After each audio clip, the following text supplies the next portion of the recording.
In 5, 4, 3, 2, 1. Incoming!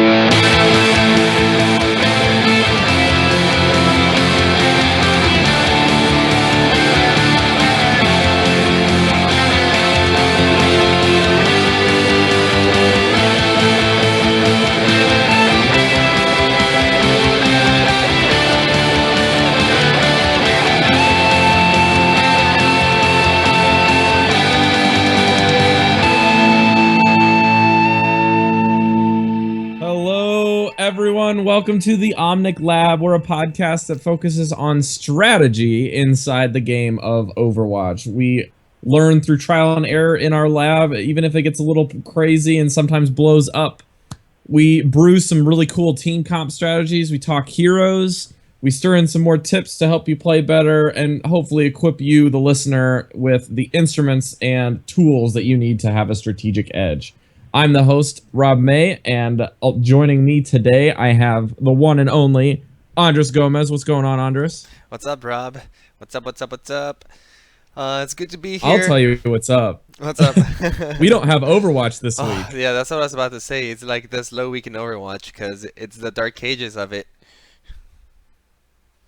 It is. It really is. It's super hard to really stay focused on Overwatch at the same time, even though it's this void in your soul, because Hearthstone has released arguably one of the most exciting things in their news section since the game launched. Yeah, absolutely. I think it was Monday that I really felt like the Overwatch withdrawal, where the old gods hadn't come out yet and Overwatch was finally gone, and I was like, oh man, I really want to play Overwatch, but I can't. And I was playing Heroes of the Storm Tracer, which was like the closest thing that I could get to playing Overwatch. But yeah, Tuesday released with the new Hearthstone expansion, and that has been super exciting. For the people who play Hearthstone and listen to this show, that expansion is awesome, man. I've been playing nonstop. Oh man, so good. Well, before we gush all of our excitement about Hearthstone, let's pull back the curtain and push Hearthstone backstage, because this is not a Hearthstone podcast. We have our other venues for that. We do have a Hearthstone podcast, so we don't need to discuss Hearthstone in here. So what are we talking about today, guys? We are talking in the lab today about the Basics for Heroes, episode number 2, Tank Heroes. So we're going to dive into what specializations each hero has, how they synergize with either one another or other team comps, and to counter using these specific heroes against other team compositions. And then we're also going to talk specifically per hero instead of just each one. We'll break them down. We're going to start with Reinhardt. We'll go to Winston, and then Roadhog, Diva, and last Zarya. But before we do all of those things, Andres and I have to talk a little bit about some reminders in our news section.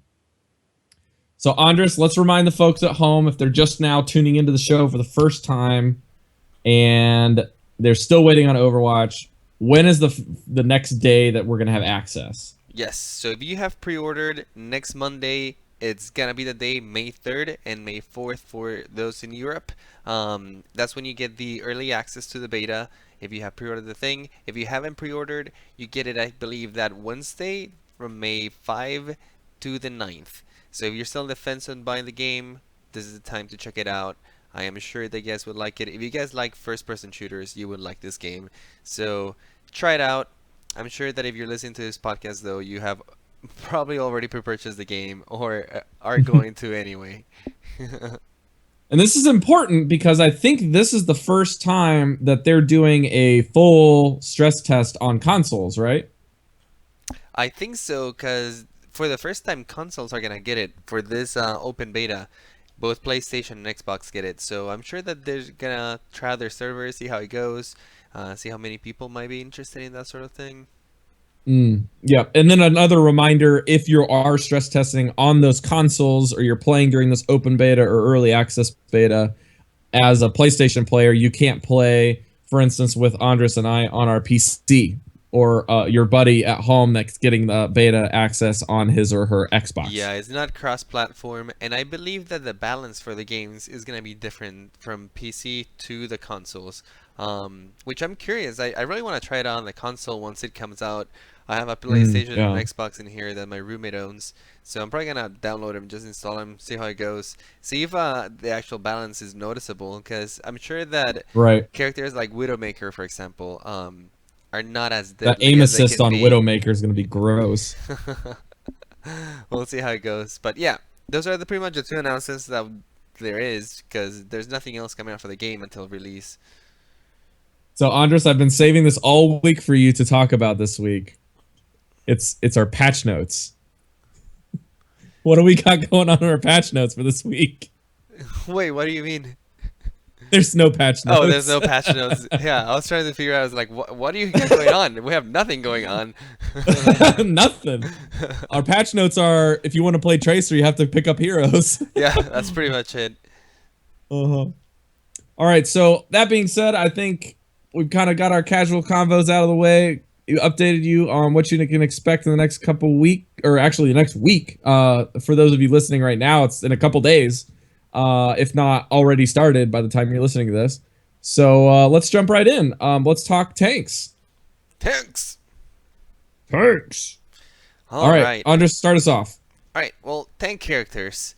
What are tank characters? Tanks are the frontliners of Overwatch. They were designed from the get-go to be the guys that stand there in the front line, who take in the damage. They can soak up a lot of damage. They usually have large health pools, and all of them have health that is consisted of armor or shields that can usually withstand a little more damage.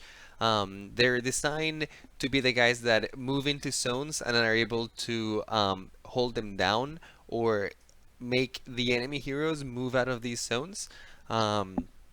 They usually have very powerful crowd control effects, to where they can render the enemy team a stun or immobilize for a couple of minutes. That allows your team to capitalize on those moments.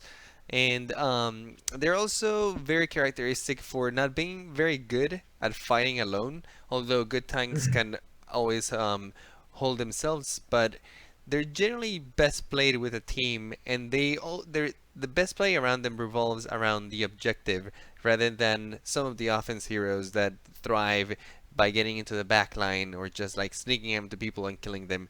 Tanks really thrive is right next to the objective, right? They're the guys who are meant to capture the stuff, score the payload. They're escorting their teammates. That's the general gameplay for tanks in Overwatch.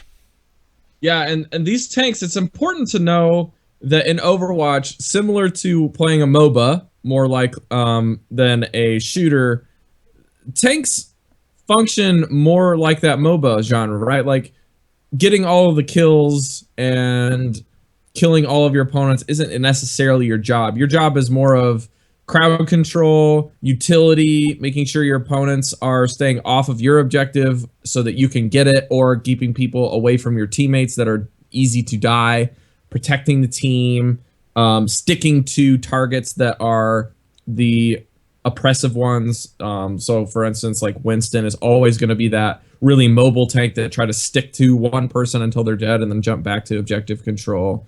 So tanks are, I actually, this is a brief side note, but like, I think tanks are so cool in this team brawler atmosphere in Overwatch specifically, because they are just, they're so different than pretty much anything else that you would anticipate in a shooter. They don't really function as anything else. They remind me a lot of, if you have played BioShock, of like the big daddies. Like they can take a beating for a long time, and they can punish like a lot of really squishy or out of place people if they're not paying attention, or even when they're paying attention, they can sometimes still get the better of you. Yeah. And yet they still have this very distinctive weakness to high rates of fire, or really large shotguns at close range, and Widowmaker sniper rifles, just like anybody else. Absolutely. Yeah, tanks are, yeah, that's what they're designed for. Do you want to jump into our first tank? Yes, so our first tank is Reinhardt. He is the German character. His abilities are, he has the rocket hammer as his primary weapon.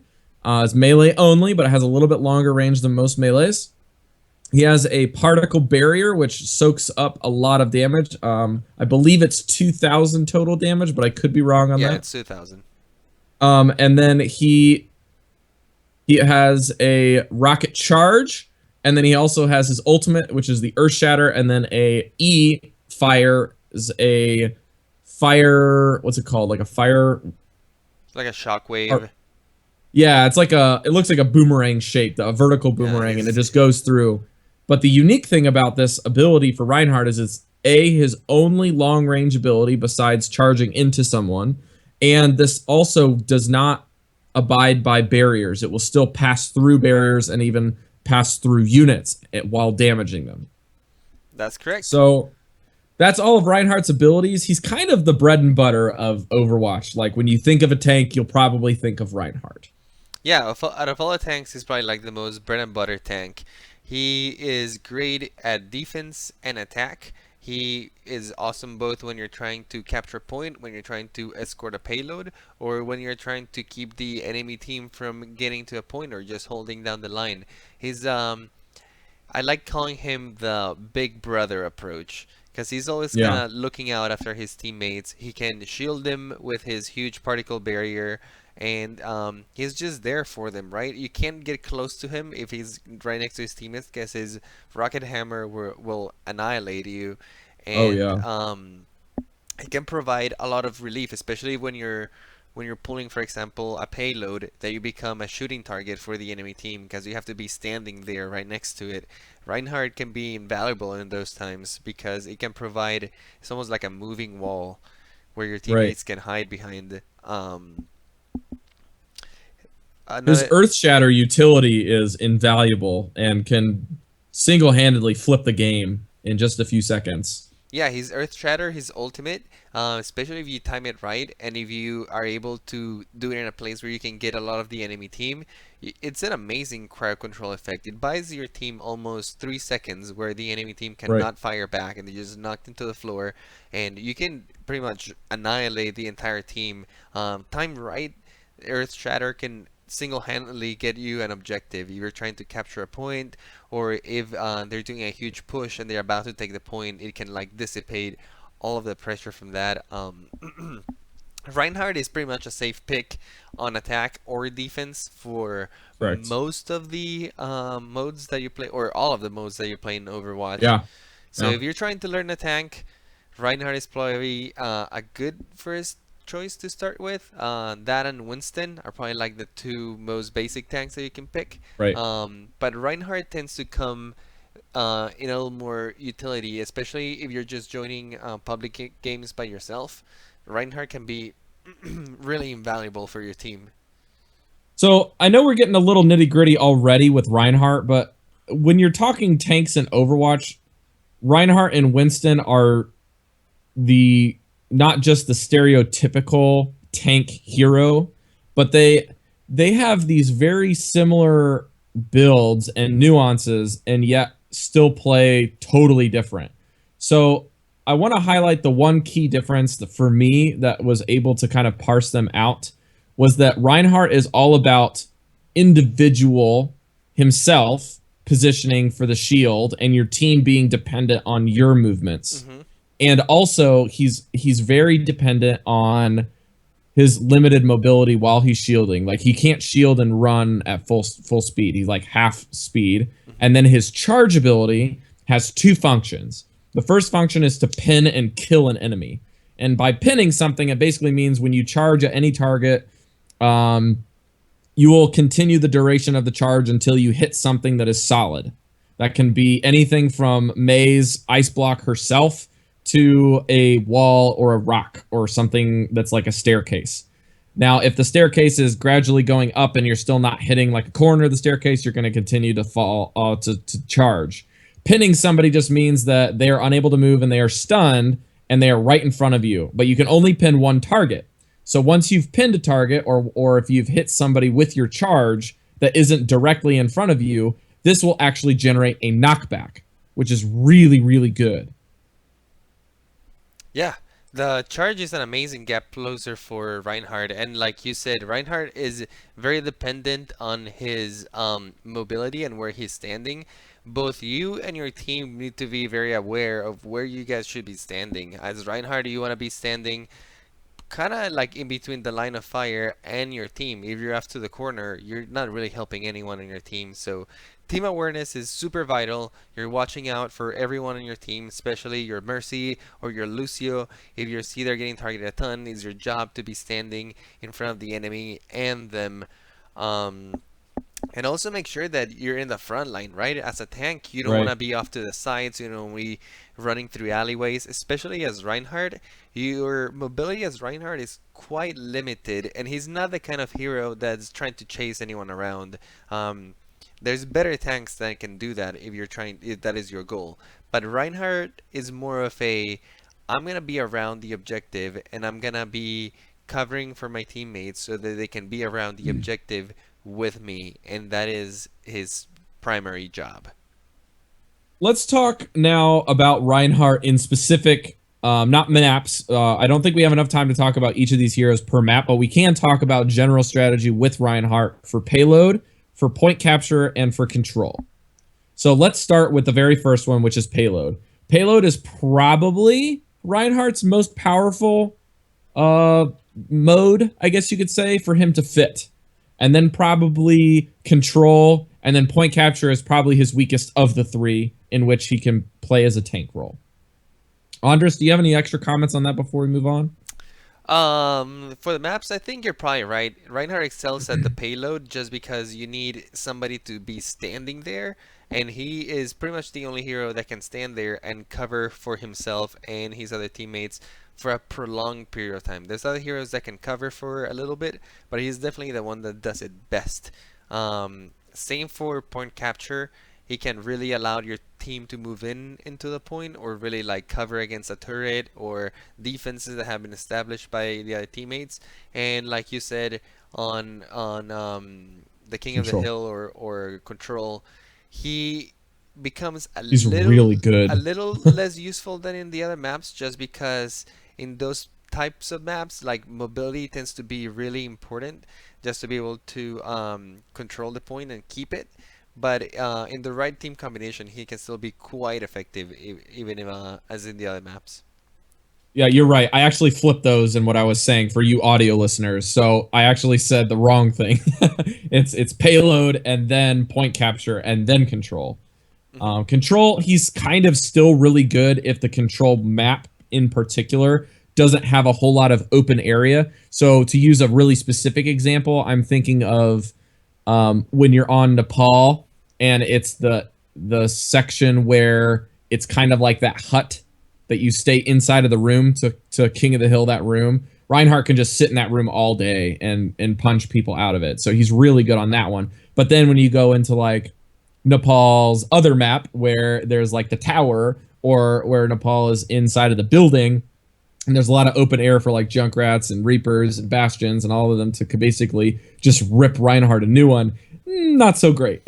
Yeah, So I would say that's the one thing that we should mention about Reinhardt. He struggles with like verticality, so vertical maps are a struggle for him, especially if there's a lot right. of heroes like Ferras, for example.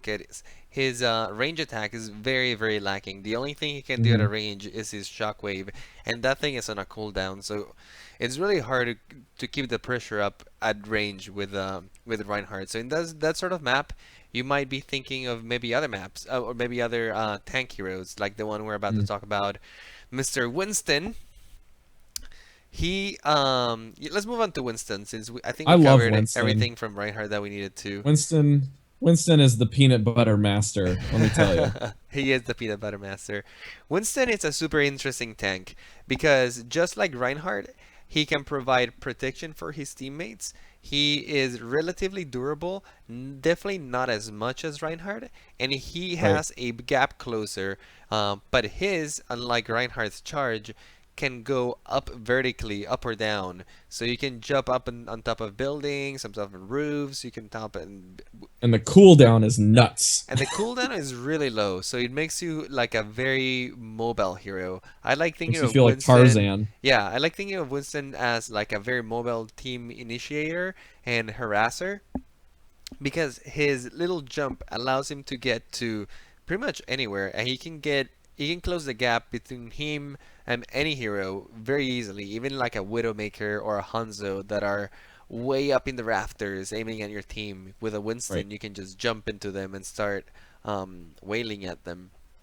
Mhm. In comparison to Reinhardt, though, you trade off a lot of the survivability for For that amount of mobility. mobility, and your shields is definitely not as powerful as the Reinhardt one. Your shield actually tends to fall quite quick if the enemy team is focusing it, but it can I still think it only provide some has protection. 500 damage that it can take. Yeah, only 500. I feel like Reinhardt can be quite good at, you know, standing in front like three enemies and still like blocking all the damage. Winston's shield tends to be more of a single target thing. It tends to be better at protecting you or one of your teammates from maybe one or maybe two enemy teammates. I've seen a lot of teams actually pick double Winston because of this. Because one Because you can shield stack it, usually yeah. doesn't tend to cut it, but two shields are usually good enough. So I've seen a lot of people do this, but yes, you trade a lot of your shield's utility for the mobility. Yep. I just pulled it up while you were talking, but the barrier projector absorbs 600 damage, and but it also trades that off with not just the damage, but it only lasts for 5 seconds, and the cooldown is 13 seconds.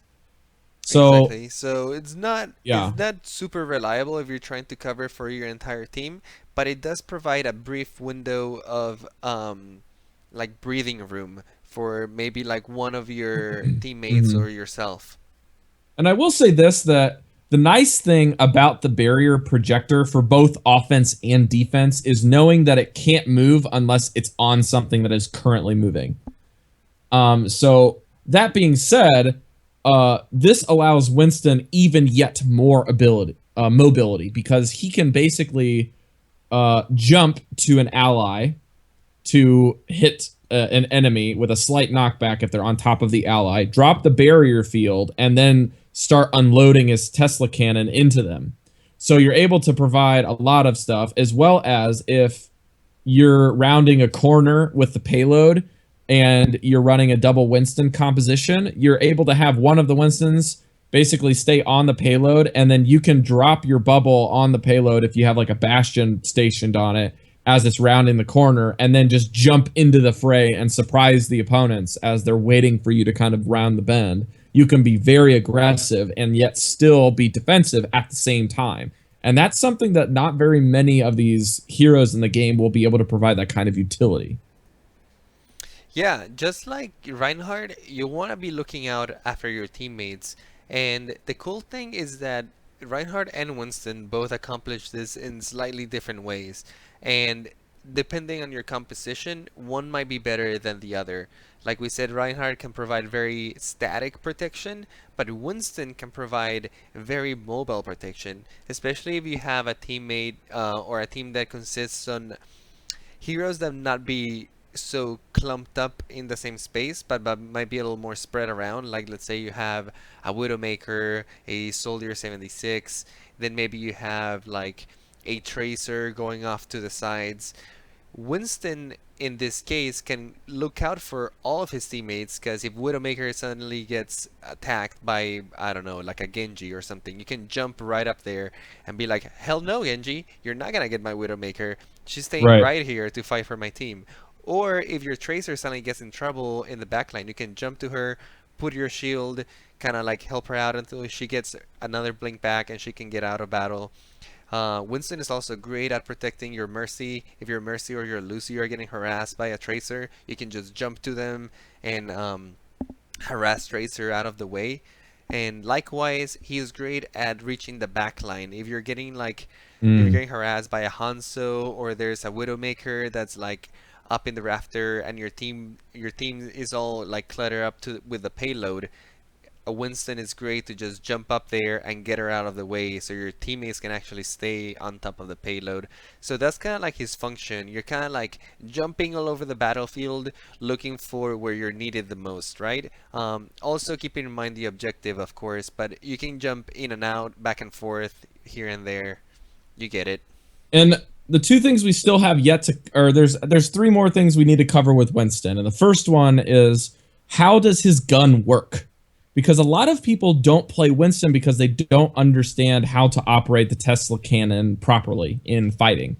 Because even though we're using this hero as somebody that's highly mobile, aggressive, and defensive at the same time, and basically he's kind of an initiator, he's kind of a harasser, he's kind of a defensive unit. I think the best way to put Winston in kind of a compartmentalized box is just to say Winston is the mobile protective unit. He basically is always moving from place to place, kind of like an airlift. He's just going to go somewhere via the Winston Airwaves jetpack, and he's going to land where he's needed. And he's not going to be somebody that drops in to say hello to the allies or to the enemies for picks or for protection. He does both. So the Tesla cannon, though, just to get back on topic, because I know I tend to ramble that way, the Tesla cannon is basically a frontal cone. So basically anybody within a certain conal distance range for Winston, he's going to damage all units for a set amount of damage per second, and it will just drain down the ammo. And it doesn't accelerate or decelerate how fast the ammo depletes based off of how many enemies. It's the same rate regardless if there's all 6 of them there or 1. Yeah, it's like a small AoE, so if there's enemies clumped Right. up together, you can deal a ton of damage to them. Last thing I want to say about Winston before we close it out and move on to Roadhog is that his ultimate can be super powerful tool to zone out the enemy team, especially if you're trying to get your enemies out from a position. It's probably one of the most powerful tools in the entire game to do it. When you transform into the big red monkey, each of your arm swings throws people around at like a pretty reasonable distance. So It's a especially far knockback. yeah, it's a far knockback. So especially for points like control objectives are amazing because the enemy team needs to be standing there to be able to control it or to capture the point. But Winston's ultimate is just great at being like, nope, you're not gonna stand in here. And especially if the map has abysses or like places where people can fall off the map, that thing can be amazing. You can easily get knocked like 3 or 4 people if they're We'll not paying find the attention. highlight reel. Yeah. So yeah, this All right, ultimate is that's super good for good. that, but I think that it covers Winston. Yeah. So let's move on to the hog himself. Full hog, Roadhog. He is our Roadhog. bruiser tank and zone control master. If you know how to play Roadhog, you can remove people very efficiently from the fight. He's a ruthless killer, that's for sure. And the best way to describe Roadhog is you pick him when you want a tank, but you don't want a tank. Does that make any sense? He doesn't necessarily... Let's explain that to our listeners. Okay, he doesn't necessarily fill the functions of the tanks that we talked previously, like Winston and Reinhardt. He doesn't provide the protection to your allies that they provide, but he is a very aggressive tank.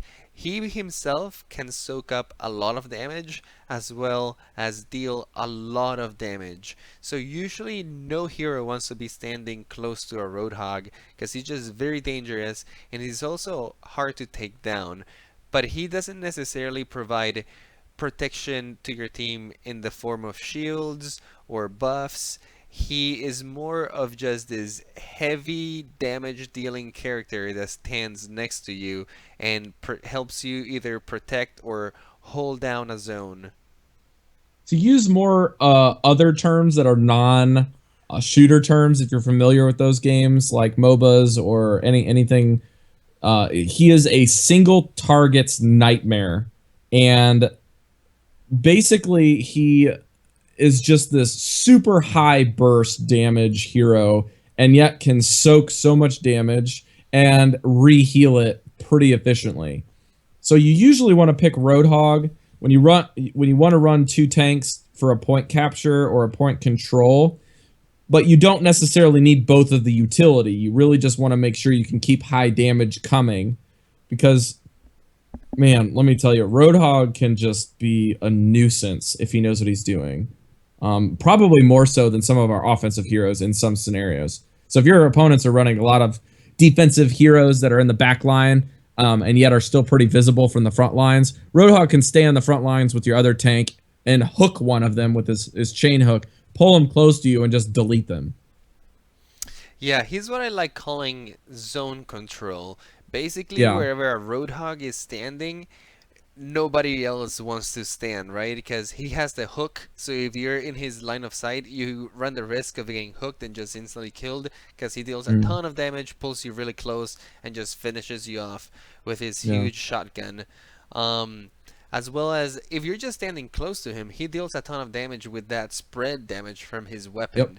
So he's just like this big dude that keeps everyone away, and his ult makes it even better at that. His ult just fires bullet in a huge cone in front of him, and Like a chain gun. yeah, like a chain gun. And these bullets also have a knockback, so even more zone control, right? If you want to just knock people off of the objective, knock them off of the stage, or keep Kill them from them. controlling a point, or yeah, deals a ton of damage to just outright kill them if they don't move out of the way. This is the type of guy that you want. Like you said, he's amazing pair up with other tanks. It creates for this very beefy front line, and especially sometimes you don't need two Reinhardts, because that can provide a lot of protection, but maybe not as much pressure. Well, if you have a Roadhog and a Reinhardt right next to each other, you have the protection to your teammates, and then you have this just beefy dude, hard to kill, that is also dealing a ton of damage right next to him. I mean, Reinhardt can even provide the extra bit of shielding that Roadhog feels like he needs on the front lines a lot of times, and you can hook people through Reinhardt's shield or Winston's shield, pull them close to you, and delete them, and then you can just keep progressing. Absolutely. I see Roadhog getting picked a lot on control maps. I also see him get picked a lot sometimes on defense, because sometimes when you're in defense, you might not need it so much. Sometimes a hero that can stand there and put the shield up, since as a defense you kind of tend to set up a defensive perimeter. You just block off your flanks, and if your teammates are organized, most of the time you don't even need a tank that stands in the point, right? You're just covering around it. So sometimes Roadhog can be great to like cover one of the access points and just block off that area. So I see teams picking them for that.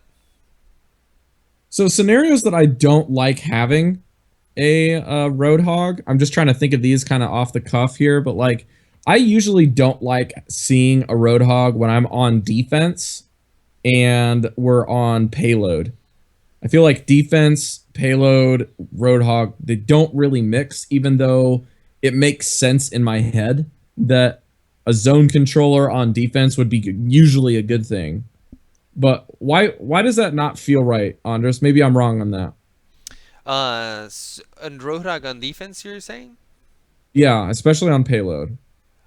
Well, when you're trying to do the payload, I feel like there are better tanks for it. Just because when you're standing on the payload, if you're pushing it or trying to get it away, you really need somebody that can stand there and block a ton of damage, not only for himself, but for your teammates as well. Especially if you're trying to stop a payload, I feel like Reinhardt or sometimes Winston can do a better job than Roadhog can. Just because if Roadhog just stands on the payload, he can get shot down really easily, especially from a distance. Unlike Reinhardt, he doesn't have a shield. I like him more for like static defenses where he doesn't have to be standing in a very vulnerable area, but it can like walk away into like alleyways if he needs to. But you're right. Generally, to push the payload or to stop the payload from being pushed, he is not the best unless your team is completely destroying the other team. Yeah. So that being said, let's just move real quick through his abilities, okay? So primary fire, secondary fire, what the hook does, and then we kind of covered his ultimate mostly. The only thing we didn't say about the ult maybe was how good of a knockback it is. So it does move people off of a zone in that frontal cone area as well as dealing damage. But What's kind of the utility of the primary secondary fire, Andres, for his It did take me a minute to his figure gun? out how the primary and the secondary fire work. The Hmm. primary is a little easier to understand. It's just a very short, like, spread of bullets. So just imagine kind of like a Reaper shotgun, but that fires Hmm. a little bit of more bullets at a slower rate. So the closer you're to a hero, the more pellets of your gun are gonna hit it, and it deals a ton of damage. If you're like right next to a Oh my Winston word. and you headshot him, you can take him almost all down in one Yep. hit. His secondary fire is pretty much just like his primary fire, but what it does is that it shoots this little ball at medium range in front of him, and then the little ball explodes into a ton of pellets. So it does take a little bit of getting used to when to alternate between the fires. Generally, when they're really close, it's easy to tell, but when they're a little farther distance, sometimes you have to gauge whether to keep using your primary fire or start switching to your alternate.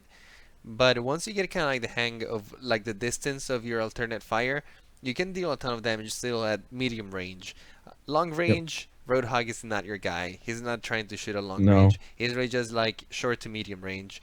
And then Right. his hook is probably like the widest, like the thing with the most range. If you see heroes kind of like Yeah. a little bit out of reach, your hook is your best bet to bring him to you and finish him off with your primary fire. There's that little combo where you hook him, you right click to your primary fire, and then you finish him off with a melee. And then if by some reason miraculously they didn't die, you can just finish him with your secondary fire while they're running away. Yeah, so the melee is usually how you finish off most targets. And then if it's a beefier target, aka a tank, or even somebody like Soldier that just has more medium level health, you can try to right click them before you throw your hook. So you get a little bit of pressure damage, and then if you miss your hook, you still have some utility. But you can right click hook, left click melee. And you can do these in very quick succession. So I challenge a lot of you guys, go into the game, jump into that practice area, try moving around with Roadhog and practicing those hooks on some moving targets and really work at it. Yeah, especially once you Another, start landing the hooks, like you become so deadly as Roadhog. yeah, being good at hooking as Roadhog is probably the only way to really measure how good you're going to be with him. And then his E ability is the heal, and you usually want to make sure you can heal yourself. I think it's like 200 damage out of his 400 health pool, It's which a is just very generous absurd. heal, yeah. Yeah. And you usually want to do that behind cover because it does root you in place and not let you fire or turn. So you can get easily picked off by Widowmakers and Hanzos. Yeah, you kind of want to So be take cover careful. real quick before you use it. Although you do want to Yeah, use it kind of liberally every time you take a significant chunk of damage. You kind of for want to sure. self heal yourself because I think it's in a 6 second cooldown or something like that. It's very very Yeah. short. So Hmm. Roadhog, unlike other tanks, can self-sustain itself. Is one of those tanks that doesn't necessarily need a healer in the back of him all the time. Winston and Reinhardt can be a little reliant on sometimes having a healer with them, but Roadhog is one of those tanks that can even sometimes go rogue and sway away from the objective a little bit just because he can self-heal and he doesn't need to rely on that mercy all the time. Yeah. The take a breather heal does 300 of his 400 health pool in healing and has an 8-second cooldown. So There you use that go. a lot. Yeah, you can use that a ton. Yeah, I think we did a pretty good job covering Roadhog. Practice those hooks, guys. Cool. Let's move on to the next one. Okay, we have Diva, the Korean gaming StarCraft wonder. She is the definition of being a good flank front end tank and backline harasser. She trades a lot of her frontline survivability, though, for how much mobility and pressure she can do. Because she has a lot of this pressure, the way you can see how the pressure develops is knowing that Diva's shots of her pistols do constant damage and never need to be reloaded. And the only drawback is slowing her speed while she's firing.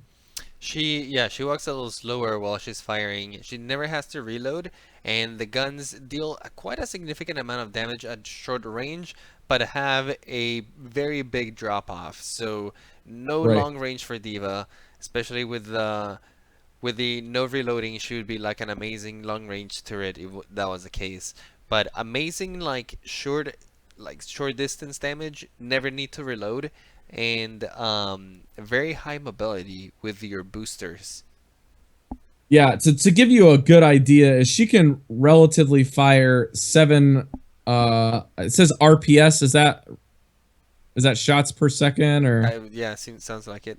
Rounds per something like second. that? And yeah, rounds per second. So she can fire 7 rounds per second. Each pellet can do between 0.5 and 3 damage, and each shot does 8 pellets of damage. So you can do, if you can get all of those pellets at close range per shot, you're dealing 18 damage per shot. So that's a lot of pressure, you guys. Diva is what I like Andres, calling go a ahead. flank tanker or a harass tank. She's not, not he, she. Uh, she's Yep. not really trying to be in the front line, just like Reinhardt or Winston or even Roadhog can do sometimes. She actually is rather vulnerable, even though she has most of her health is armor, which can take a really good beating. Her body is really big, and she is a really easy target for things like Junkrats, Pharahs, and that sort of thing.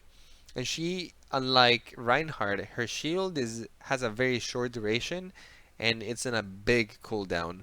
I think it's called Defense Matrix. Yeah. The defense matrix has a 3-second duration, and it's a very small, like hexagonal type region, and the cooldown is 10 full seconds. So like Reinhardt's shield, which you can just keep up for a long time and kind of just keep it there, even if they're not firing at you, Diva's shield has to be very selective.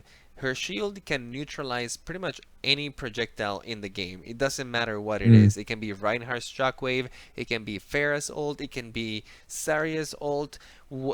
Anything that gets thrown in the map and touches the completely defense neutralized. matrix pretty much just disappears from the game and no longer exists. So super powerful, but it requires you to really kind of like know when to use it and kind of be paying a lot of attention to what the enemy Yeah. team is doing at the time. It's very directional and very reaction based Very ability. reaction based, yeah. But good divas can be amazing, right? Like when Oh yeah. McCree does his ult or something, just turn You can even around. neutralize the flashbang. Yeah, you can even neutralize a flashbang. Had the pleasure of playing with a really good diva the other day, and we were playing on a point capture map, and this McCree Okay. had gone all the way upstairs and ulted on us without us seeing him. And by the time we all looked up, we were all kind of like out of position and in the middle of Oh everything. gosh. So it was no way that anyone was gonna escape. This guy was gonna get like a quintuple kill from the team. And thankfully, we had this diva, and Goodness. she immediately looks up and she does the defense matrix. And one thing to note about the defense matrix is that it not only blocks things in front of it, but anything to the sides of the defense matrix also Oh gets blocked. yeah, So stuff that intersect into it. exactly. So she kind of just like put the defense matrix in between us and McCree, even though she was to the side, Goodness. and she blocked all of his shots and pretty much saved the entire team. And It's like the most depressing ultimate. yeah, unfortunately, it wasn't like play of the game because the game is not designed to give that play of the game. But literally, Right. that was the play That of the was play of the game. game. Yeah, we were all like, "Oh my God, Dio, you're so good." So We are not worthy. but yeah, you can do that sort of thing with a defense matrix. But like I said, she's not a frontline hero. She with No, her no. little boosters and stuff, it's really easy for her to get around to the flanks or to the top of buildings, to the roofs or stuff. And you with Diva, you really want to be looking out for those lonely heroes, right? Like the Widowmakers, the Genjis, the Hanzos, Even any Bastion with that defense matrix can be pretty good. sometimes Bastion, but sometimes Bastion can actually take you down before you can take him down. So especially if he's Well, set solo, up. but if you can coordinate, as Arbicus in our chat room is saying, you can coordinate this with a Reaper combo very well. Oh yeah, You basically absolutely. just have these two characters flanking all the time, and then you have your other opponents or I'm sorry, your other teammates, the other 4 teammates sticking on the point or sticking on the payload, and that is some scary business to go up against Reaper and Diva. Yeah, yeah, yeah. Absolutely, I agree with that. But yeah, mainly the main thing you want to be doing as Diva is getting in the phase of these heroes, especially like the squishy ones, like a Hanzo. When you have a Diva on top of you, Hanzo freaks out, right? Because he just all of these heroes like Widowmaker or even Genji cannot kill Diva fast enough, and if Diva is close enough to them, she doesn't have to reload or anything. She can literally just keep shooting at them until they're Yep. dead, and their health pools are actually kind of low. So when they're going up against like a heavy armored Diva with also defense matrix, and if you learn how to time it well, you can block off like their main stuff, like the flashbang or whatever ult they throw at you. And so you're supposed to fly to them, you know, try to kill them or at least make him back down, then fly back. You're not there to like stay for the long haul, right? Yeah. Let's talk about her flying boosters. These suckers are good, man. Yeah, flying Diva boosters can are move good. around at a surprising speed for full 2 seconds before her boosters shut off, and then she can do it again in 5 seconds. Yeah. And not only can she move with this thing, but she can initiate and hit you with it, which will provide a small knockback and deals 50 damage. That's a lot of damage. This thing is gross. Yeah. Like, she can not only have mobility with it, but she can ram you into a wall and then unleash her fusion cannon fury into your face. So one of the things I've noticed about Diva is that ramming people with your boosters is actually a significant source of damage that you should be using constantly. Your guns themselves, especially at medium to long range, don't deal that much damage, but your boosters are a great gap closer and also a way to deal 150 damage right off the bat. The boosters do just 50. I mean, sorry, 50. But Yeah. with 5-second cooldowns and 50 damage and ramming people over, you're constantly dealing a ton of damage to them, and they cannot get away from you. Especially a Hanzo, it's so hard for him to get away because even if he climbs on top of a building, you're just like, well, I can just fly to you, bro. Yeah, you ain't getting away. Yeah, I could do this all day.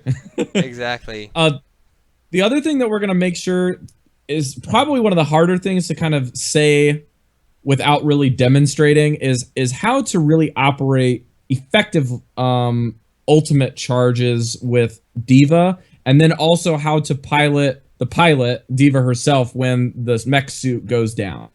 So I'm going to turn that over to Andres because I feel like he does a much better job at that than I do. Diva's ultimate can be so cool to pull off, but it does require a certain degree of skill. When you cast her ult, there's like a good 3 seconds, I think, before her mech explodes. So the enemy It team, takes a 4-second charge, yeah. yeah, 4 seconds. There you go. So it gives the enemy team a pretty good like amount of time for them to scatter and figure out where they cover. So your objective with this ultimate is to try to put it on the point where you want to put it and as close to the detonation as possible, if that makes any sense. And the way you achieve this with Diva is that you can use your boosters before you detonate to kind of drive the mech as you exit out of the mech. Let me explain this better. I feel like I can explain this better. When you're flying with your boosters, if you activate your ult, the boosters will keep going for their regular duration. So if you're flying, if you're flying already with Diva and you activate your ult mid-flight, you will exit the mech, and your mech will keep flying in the direction you were aiming right before you exit the mech. So this allows you to kind of like aim it as a flying nuclear bomb, pretty much. Exactly. Because this thing deals about 1,000 damage at a very close range, and the damage starts dropping off as you go out, but basically it's kind of like this game's version of a nuclear bomb. Yep. The range on this thing is amazing, and the only way to really negate the damage, as we'll get to Zarya here in a minute, is to get somebody a last-second Zarya bubble right before this thing blows up, or move behind a line-of-sight object. So I've seen like the best Diva ults that I've seen so far, you usually drive the mech up into the sky for as high as they can, so that by the time the mech falls down, it's almost ready to explode. So looking Right. for a vantage point, or just like literally aiming up in the sky with your boosters, and you do have to kind of like time Hmm. it and kind of like measure the It's really distance a hard little to bit. time. Yeah, you have to like kind of get used to like how much is gonna fly and in what direction. So you have to play her for a little bit before you can get a really good hang of this and start nailing this mech's ults all the time. Yeah. But there's nothing more fun than, for example, on Temple of Anubis, when you're like on point B, and Oh you man. and you just fly up through the ceiling and just like throw the mech into there, and there's kind of like a Bastion and a Torbjorn already set up in there, and they Mhm. hear your ult coming, right? Because Diva makes like this global sound when she activates her Right. mech, and you see like this like emergency sign on your screen that you know something's gonna go down It's when she like, oh activates it. crap, something's gonna happen. But because they don't see it coming, because it's flying through the sky, unless somebody's like looking up there, Right. they're just gonna see it by the time it comes down. It's already exploding in their It's too face, late. and you might get like a quadruple kill, and buy your team that little space to just move in, capture the point. Yep. Is amazing at point capture, or even like when you're doing payload and you're getting close to the checkpoint, just leaving the mech on top of the payload and Hmm. activating your ult pretty much Yep. guarantees that you're gonna capture it. Because Yep. one thing, very important thing to note, it does not damage your allies. It does damage you. So if you're Diva and you're standing next to it, you will probably Yeah. die. But it does not damage your allies. So you can just put it there, your allies can move in right next to it, and the enemy team has to get the hell out of there because they're gonna die. So it's like a great way to zone them out and allow your teammates to move in, because the enemy team can't. Okay, we're quickly running out of time, but right before we get to closing out the show with Zarya, we got to talk about the light gun real quick. The light gun is a really, really, really fast rate of fire. When Diva it gets kicked out of her suit by taking too much damage, she'll get kicked out into the light gun. And this has about 20 shots in it per clip, and she can fire around 6 of these per second, 6 to 7 of these per second. And they have a really slow travel speed, but they have the same amount of damage, so I don't think they have any damage drop off. No It damage looks fall like off it's with just those. 14. Yeah, Yeah, actually, that her gun is really, really good. Once you get good at aiming yeah. it, because the projectiles do have a travel time, and their travel time is, I wouldn't say it's It's slow, like but it's definitely slightly not slower fast. than Genji's shurikens, I I would, think. yeah, it's slightly slower, so they're not super fast, but they do come out at a good rate. So you kind of can Mhm. create like a line of fire, and if you can direct it good enough, you can deal a ton of damage as like the Yeah, little Diva. And you're also really hard to hit when it's probably like the smallest model in the game, Diva, yeah. when she's out of the mech. So you're hard to hit, and you can still deal a significant amount of damage. Your ult charges really fast when you are out of your mech. So just dealing a little bit of damage to one of the tanks can usually charge back up your mech. Yep. And I think that covers it, right? Yep, and then that mech is so that you can basically charge up your ultimate, but your ultimate when you're in the pilot form is basically just giving you the ability to call your mech back down. Now, something I learned from our friends over at Cynical Nerds on their YouTube channel is that if you are ballsy enough to run in behind an unsuspecting opponent, you can call the mech on them and deal, I think, 50 to 100 damage, and the mech will just drop down in the sky on your opponent and with a slight knockback. So I thought that was pretty cool. If you want to like get behind a unsuspecting Widowmaker, drop your mech on him, and then blast them with your new pistols. I think that's pretty cool. Yeah, Diva can be fun to play. Is one of the tanks that takes a little bit more practice to quite get the hang of it, but Yeah, she can be fun. yeah, no doubt. But we got to move on. We got to get our most complicated hero last in a short amount of time. So let's jump into Zarya. Andres? Zarya, the Russian. That's a terrible Russian accent, but we're gonna stick with that, okay? All right, Zarya. I like calling Zarya an off tank slash support. Um, Hmm. like the other tanks, Winston and Reinhardt, she can provide a lot of protection for your teams, for your teammates, and for yourself. Her shields can shield both herself and your teammates and can absorb quite a significant amount of damage, and they're on a relatively short cooldown, so you can be using them constantly. One thing to note about Saria is that whenever you get dealt damage while you have the shield on, or whenever one of your allies gets damaged with the shield on, your weapon gets charged up, and it can go from a charge of 0 to a charge of 100%. And once you're at 100%, you start dealing a very high amount of damage with your photon cannon, which is your primary attack. And as well And the as charges are called energy, so we're gonna have to be really, really tough on our audio listeners for this one in particular. Energy is the passive gain of how much power you gain. That's the energy, and then the shields are the barriers. Yes. So by default, Zarya deals an okay amount of damage. For her photon cannon is kind of like a frontal, very thin cone that deals damage in front of her. It's kind of like a line, yeah. Yeah, it's like a line, like a pencil line in front of her. Mhm. So it's not as easy as to aim as Winston is, and it doesn't follow the enemy heroes around. You actually have to keep it on top of them to damage them. Yeah. But anything that is crossing the beam gets damaged, so you can damage several heroes at the same time with it. She does have a secondary fire, which lobs shots. Basically, that's kind of like a little lob shot with her cannon. It can be quite hard to aim, but once you get the hang of the lob shots, you can actually do some really cool stuff with them, because you can hit anywhere, almost anywhere, from a safe distance once you kind of get like the hang of them. Especially like stationary targets like Bastion or Torbjorn's turrets. Once you can aim behind walls or stuff, and if you can aim it the right way, it'll just lob at the right distance, and you get the shots on them for free. Right. So I'm going to dive into a little bit more of the, I guess, the hard numbers of how the energy affects the damage without getting too much dross, okay? So she fires basically 20 rounds of her 100 ammo through the beam, and then each alternate fire of the cannon, like lobbing energy balls, is going to be, you can only lob one of those once per second.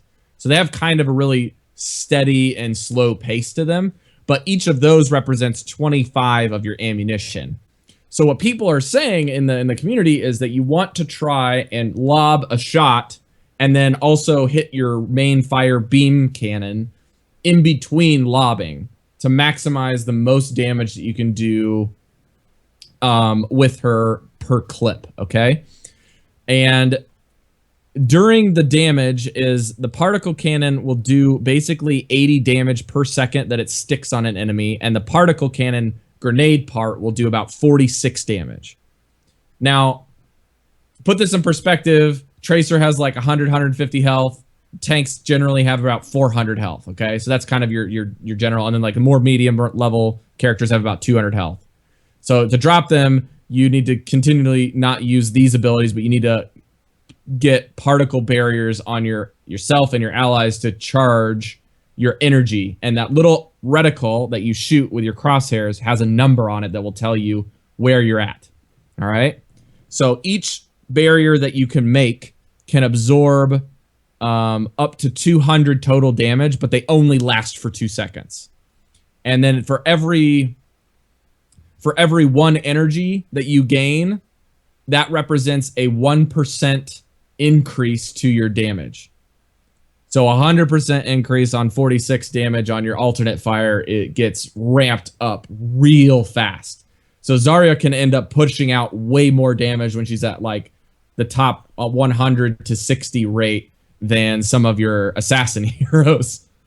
Yeah, so basically the name of the game with Zarya is managing your energy levels.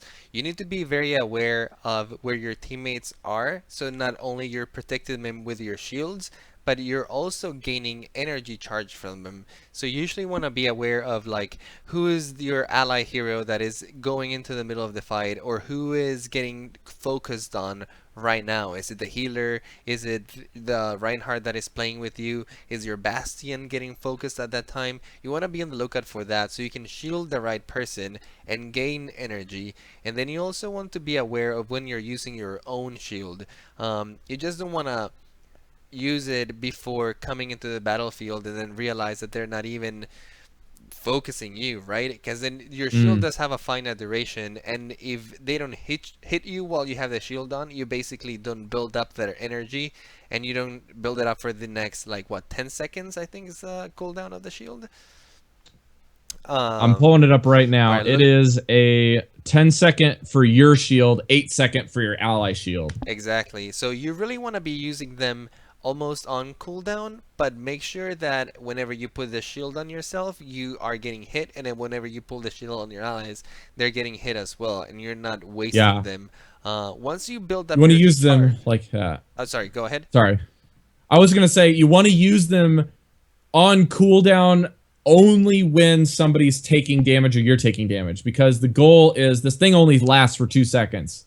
And you want to get as much charge of it out as you can, as well as utility. So you got to use it in both scenarios. Yep, that's right. If you are able to build like a good amount of energy, honestly, keeping her at like a 60-70% of her energy level is really quite good. fine. You are boosting your attack damage already by a lot. And one thing to note is that the range on your beam also increases as your energy level increases. So you just get more and more deadly the more energy you have. You want to be able to gather this energy too, because your ult is one of the probably most the best in the game. amazing crowd control thing. Yeah, as far as crowd control goes, is the best one in the entire game. And building to that ult is quite, I wouldn't say hard, but out of all the ults, it's probably the one that takes the most to charge up, or at least that's how it feels like in my experience. It is the slowest to charge up. That's correct. So basically you want to be able to have a good amount of energy so that your damage output is good enough to charge that ult as much or as fast as possible, because that thing is so amazing for your team. And talking about the ult, we should move on to that, because that is let's do like it. one of the main things that Zarya has to offer. Her ultimate creates a graviton. It creates this huge massive hole, a massive black hole, that anything that is around it just gets sucked in and cannot move away for the duration of the ultimate.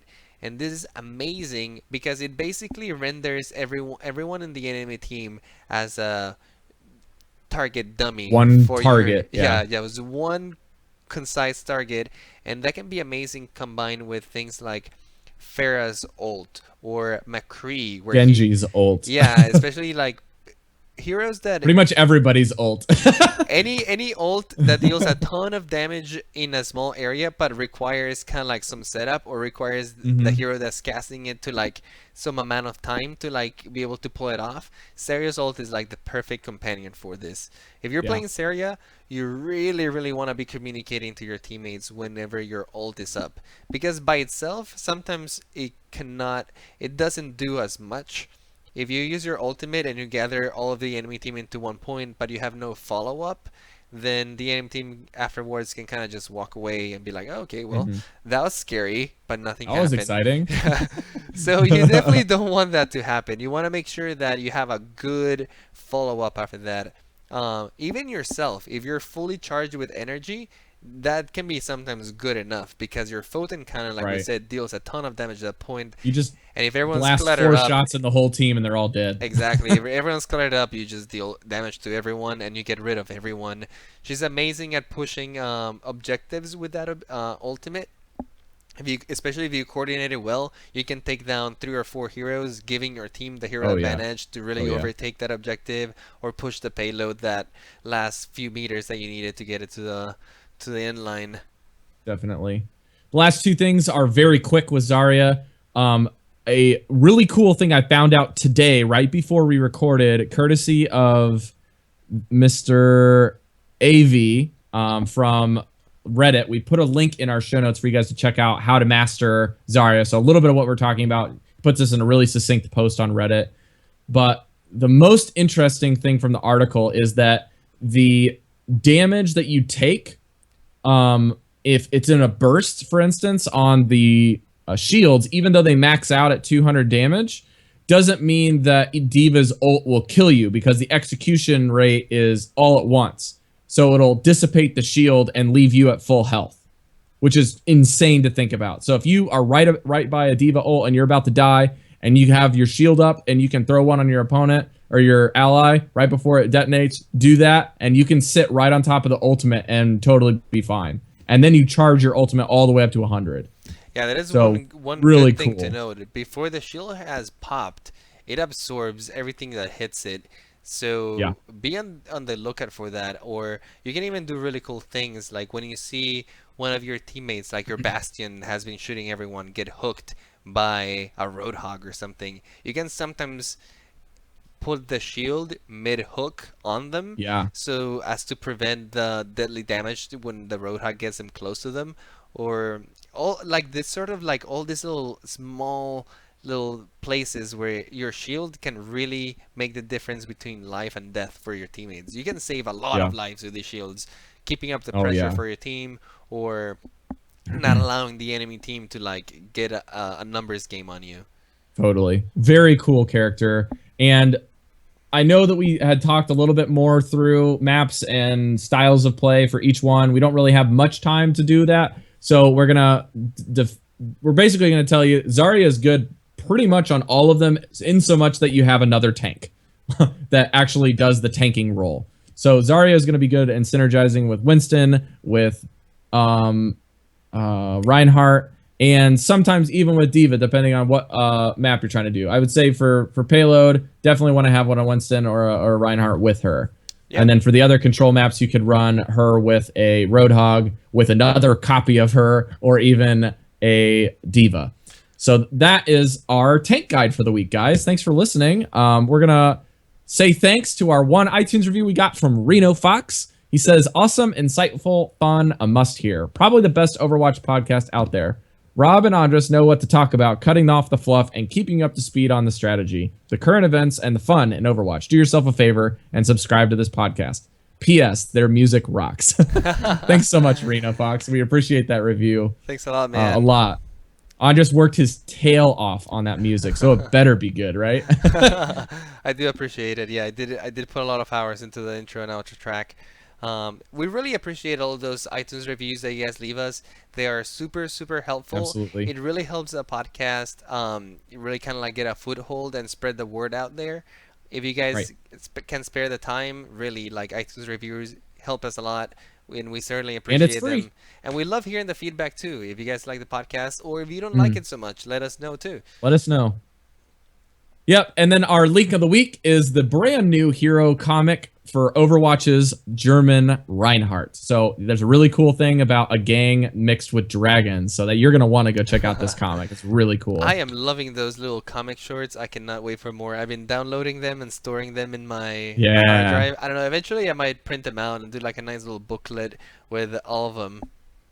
Yeah, I if I can, in my apartment complex when we get to Japan, I would like to see if there's some way to sticky tack like all of them in a row on a wall. That would be really cool. Oh, that'd be cool, yeah. A little project there.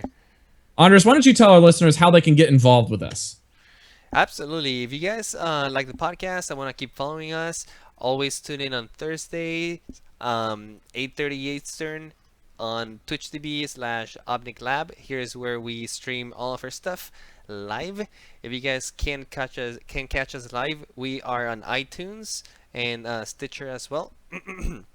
Make sure you check us there. If you are into Facebook and all that stuff, you can find us on facebook.com/OmnicLab.